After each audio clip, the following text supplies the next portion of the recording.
Welcome to Business Today Television. I'm Siddharth Zarabi, and with me here at the India Experience Center is Henrique Braun, the EVP and President of the Coca-Cola company. Thank you very much for joining us, Henrique.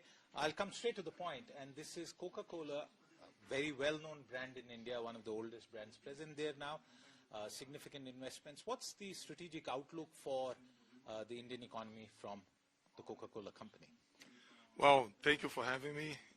India is a great growth market for the Coca-Cola company. It's actually, in volumetric terms, the fifth largest country in the whole Coca-Cola system.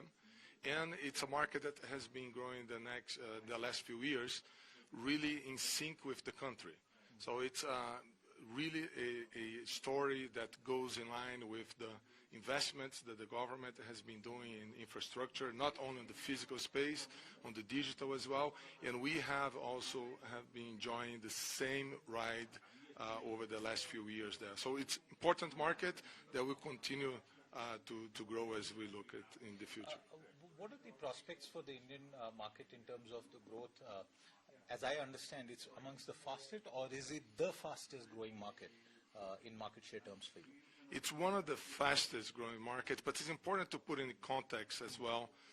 India also falls into what we call a developing market for us globally. So a market that the industry still has a long run to grow. So you compare to other developed markets, usually we look at that as being 1/3 of the developed markets is the developing market opportunity yet. Okay. So we see the industry as an opportunity to continue to expand, and within that industry, Coca-Cola also enjoying and capturing part of that growth as we move. So it's a dual speed, if you will, growth strategy in India these days for us. We call it the double engine in India, but yeah. In terms of your product portfolio, what is that particular segment which is exciting you the most within Indian consumption? As I was explaining, being a market that continues to be developed, we have growth in pretty much every category that we have been developing in India. So sparkling drinks continue to grow. As a matter of fact, last year we had the second $1 billion brand in India. You know, number one was Thumbs Up, and now we have Sprite. So that shows the potential of the market to continue to grow other $1 billion brands in revenue in that market. And when we look at also on other categories, you have brands like Limca, which is a typical brand from India that continues to grow in there, and will have an opportunity to continue to grow in the future. Mazaa is one of my favorites as well, as you know, and continues also to have a good ride. So in a nutshell, really looking at every category having a growth path, different speeds, if you will, but a future growth definitely on every category that we're playing there, because it's a market that continues to be developed as we speak. Thumbs Up has great emotional connect and resonance, and if you were to look back, the decision to sort of bring back Thumbs Up to the forefront, paying off really well for the company. Is there outlook that you can share about Thumbs Up in specific? What are your expectations from that brand? What I can tell about Thumbs Up was an acquisition that really was strategic at the moment that we have made, and today complements the portfolio in a very nice way. The way we look at positioning our brands in India and other markets, it's always looking at how we connect with the consumer passion points. And Thumbs Up in India has a direct correlation with meals. There isn't a campaign going on, biryani and Thumbs Up. That's a perfect match. And we see also another element of Thumbs Up charged brand, which charged by Thumbs Up, energy type of space that's also important for us. And we're starting to see actually traveling outside India. So we launched in Southeast Asia, also the charged by Thumbs Up. SKU outside India. So it's going to continue to grow in India and perhaps also outside. Henrique, we've seen the emergence of local and sub-regional brands in the Indian subcontinent in the energy space. What are your thoughts about that, and can you share any details about how the company sees that opportunity? The way we look at categories and motivational spaces for the consumer, it's always on socialization, opportunities or energizing opportunities or having fun. So really what determines the category that you're going to play in, it's what is the occasion and what is the motivational space for that consumer to touch it. So on the energy, you can go and tackle in different ways. You can tackle with a kick of energy coming from different products like Coke, like Thumbs Up, like Thumbs Up Charge. You can also have that done by different functional ingredients that you can elaborate through different brands as well. So it's a space that you can play with different brands. That's how we see it, and it's definitely an area that we have been tapping in India these days very well.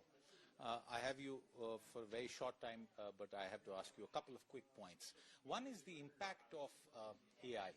And all through all the conversations that we have been having at Davos with companies from India and overseas like yours, AI within the business as a transformational tool and the larger impact of AI. What is Coca-Cola doing in India with AI? Look, AI for us, it's an area that we're learning as we speak with not only the industry, but everyone here. We talked a lot about it, not only on the capabilities to deal with that, but what are the opportunities to continue to tap into the AI opportunities in different angles, consumer, customers, and the enterprise level.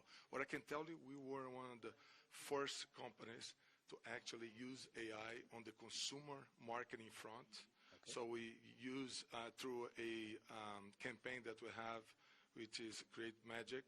And in that campaign, we actually had AI being sourced for the consumers and lovers of the brand to express their creativity using information from our archives and really customizing their way of how they would see the brand and how these would express their love for the brand.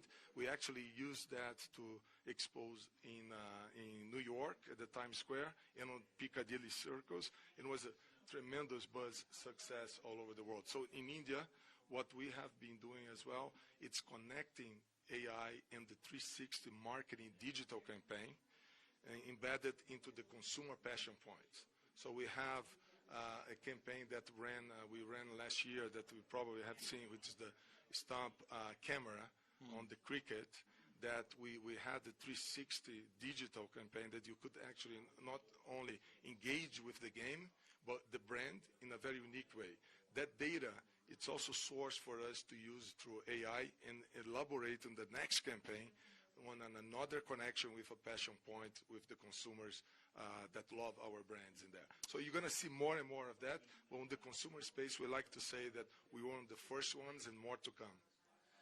Will there be more to come for Coke Studio? Because even those who don't have Coke or Diet Coke or any of your products, yeah, I can guarantee you that millions of Indians have loved that. What's the future of Coke Studio? Oh my God, you touched upon that. Everyone went crazy. We're going to go for the third phase of Coke Studio in India. The first two was big success. We had other markets in the world that also benefited from that. But this connects with what I was saying before. Our marketing always looks at what are the passion points for the consumer. How can we connect them in a different way? Music, it's really traveling all over the world in ages as well. So it's something that was unique about the Indian consumers that love to connect with music. But we also actually had music, as you remember, from different parts of India. And the fusion of these music songs and how we connected was pretty exciting. I was there in one of those. Oh, really? Couldn't stand still, right? I had to dance as well. But the next wave, more to come, and I think our marketing team in India it's a great team, and that has connected with the consumers very well, and we're definitely going to have another great run when it comes to 2024 will be the year, or is it? It's part of the journey, right? We're in a quiet period, as you know, but what we always say, we have a strategy that we like to call all-weather strategy.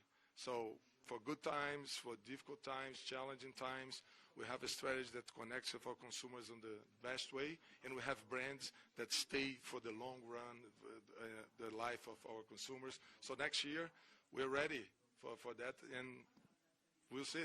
Well, absolutely. All of us will be waiting for that, and stop press in some ways. I've just picked up from Henrique that there's a third Coke Studio series coming, and we'll all be waiting with bated breath for that. Henrique, thank you very much for being such a good sport, taking out the time. Thank you. You have a very busy schedule here, and so our viewers would be very thankful for you sparing the time. Once again, all the very best. If you like the video, do like, comment, share and subscribe.